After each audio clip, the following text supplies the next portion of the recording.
Olá, bem-vindo a mais um vídeo. Eu sou Roberta Lima, a profissional responsável pelo canal e também pelas outras redes sociais da Terapia da Criança.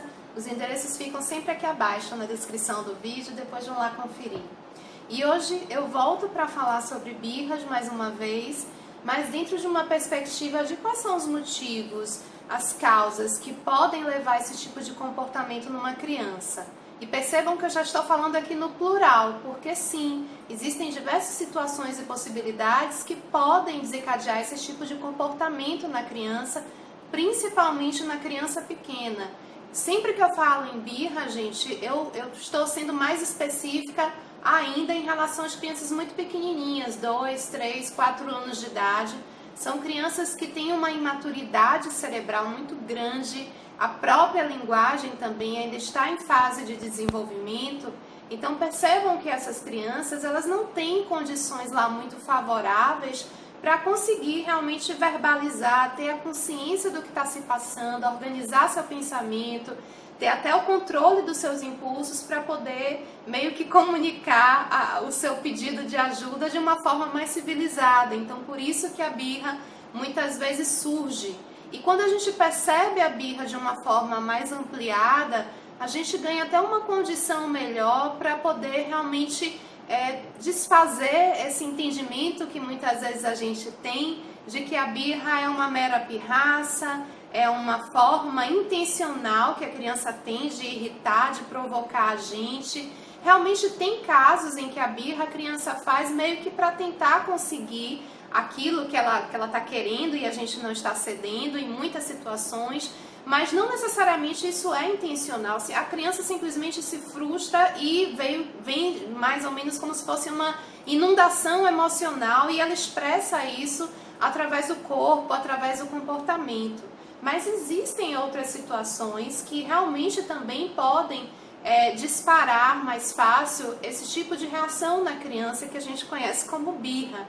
Então percebam que realmente há uma possibilidade de situações e nessas horas então, diante da birra da criança, além da gente tentar manter a calma, fazer esse exercício de respirar, se acalmar, buscar algum equilíbrio para poder lidar com a situação, é interessante também que a gente se faça a pergunta e pergunte também para a criança, questione o que está acontecendo.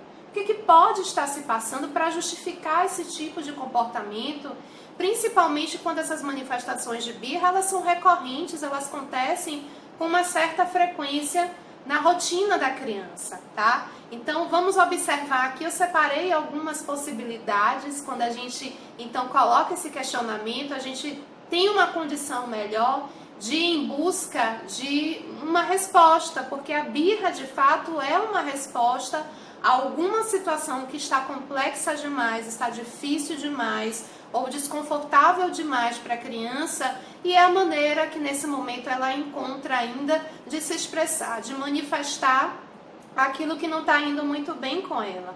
Então a gente tem que meio que agir assim como se fosse uma espécie de decodificador de birras. A gente tem que tentar aprender a fazer uma leitura dessas birras. Por isso que é importante a gente ampliar a nossa visão para poder ir considerando alguns detalhes, algumas situações que podem realmente deixar a gente mais atento para de repente ver se é algo que precisa ser revisto ou melhorado, não é? Em alguma dessas questões. Então, por exemplo, se a criança está apresentando uma birra, é importante a gente considerar se ela está com sono, se ela está com fome, se ela está cansada, se ela está doente, porque quando a criança está doente, ela fica realmente mais irritadiça. Muitas vezes não só a condição da doença em si, mas até a própria substância da medicação que ela está tomando também pode potencializar esse tipo de comportamento.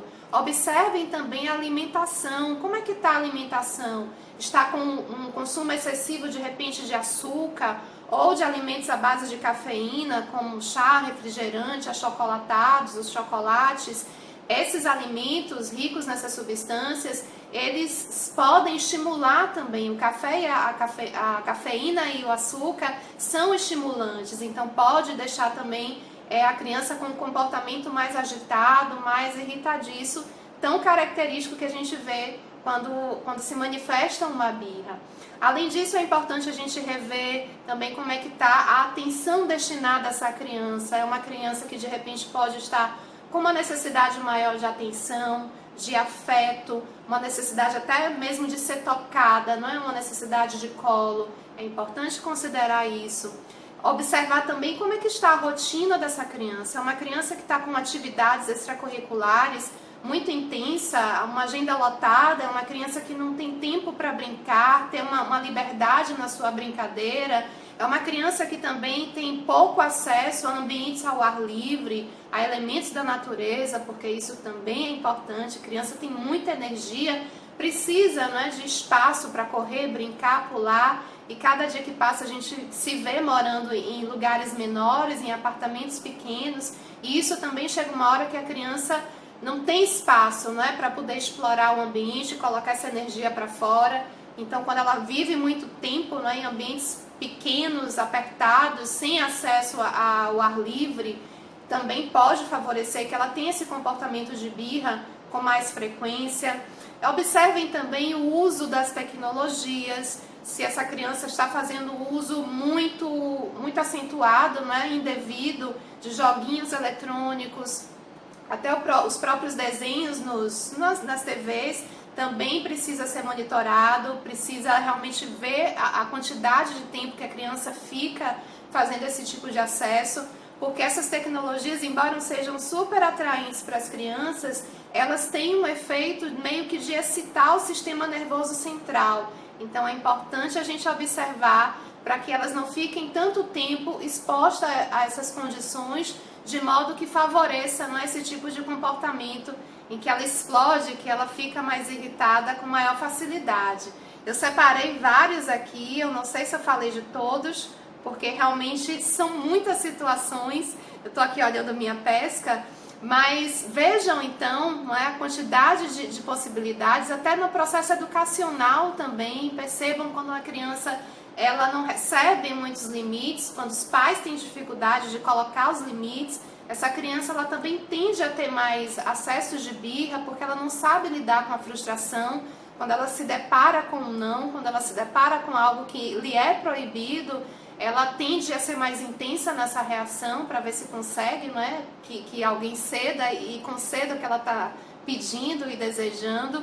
Os próprios ambientes também, como por exemplo as birras clássicas, em que a criança vai para o shopping e está lá brincando, se divertindo, aí passa algum tempo, de repente ela explode, não é? Ela tem uma reação de birra e muitas vezes os pais não entendem o que é que está acontecendo, acham até que a criança está sendo ingrata porque estão levando para passear e do nada ela se explode, ela fica nervosa.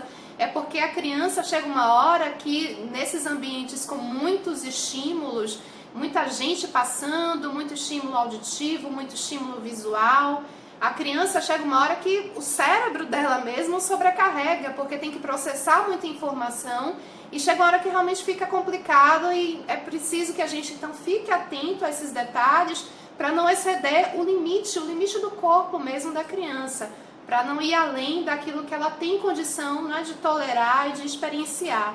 É importante também a gente observar como é que está o ambiente familiar, porque é um ambiente em que a criança está inserida, onde está acontecendo brigas, tem alguma desarmonia, não é? Mesmo que sejam brigas, conflitos, situações em que a criança não presencie, não é? Que ela não visualize ali, esteja presente, ainda assim ela sente a carga energética do ambiente. Isso é muito sério. Pra gente, às vezes é muito abstrato, mas a criança ela tem uma sensibilidade, uma condição de captar a energia do ambiente muito significativa, mais do que muitas vezes nós adultos. Então a gente tem que observar também, cuidar da harmonia, cuidar do ambiente familiar, tentar rever o que é que precisa ser revisto para poder ajudar a criança também nesses momentos. Então percebam que há diversas possibilidades e o ideal mesmo, assim, a questão maior que eu quero trazer nesse vídeo é que a gente tente realmente estar atento a esses detalhes, não só no sentido necessariamente, que já é uma grande coisa, de ajudar a criança a sanar aquela birra naquele momento que está acontecendo, como também da gente aos pouquinhos conseguir meio que se antecipar a essas situações e até acabar tomando atitudes preventivas que muitas vezes evitam que essa birra venha a aparecer ou que venha a aparecer com tanta regularidade, com tanta frequência. E aos pouquinhos, então, a criança vai aprendendo novas formas de se comunicar, mas ela realmente precisa da nossa ajuda. Numa próxima oportunidade eu gravo um vídeo falando sobre como lidar, como ajudar a criança a se expressar nesses momentos, como lidar com a criança no momento da birra, mas o vídeo de hoje foi para a gente perceber o quanto é realmente vastas as possibilidades, né, da criança conseguir ter esse tipo de manifestação a partir de diversas situações, e é importante que a gente desenvolva um olhar mais apurado para todas elas, para tentar ajudar os pequenos a sair, né, dessa inundação emocional que muitas vezes eles vivem nesse processo da birra. O vídeo de hoje foi esse, espero que vocês tenham curtido. Lembrem de avaliar o vídeo, se é novo por aqui, inscreva-se no canal e a gente se encontra no próximo vídeo e nas redes sociais da Terapia da Criança. Tchau, gente, muito grata pela atenção.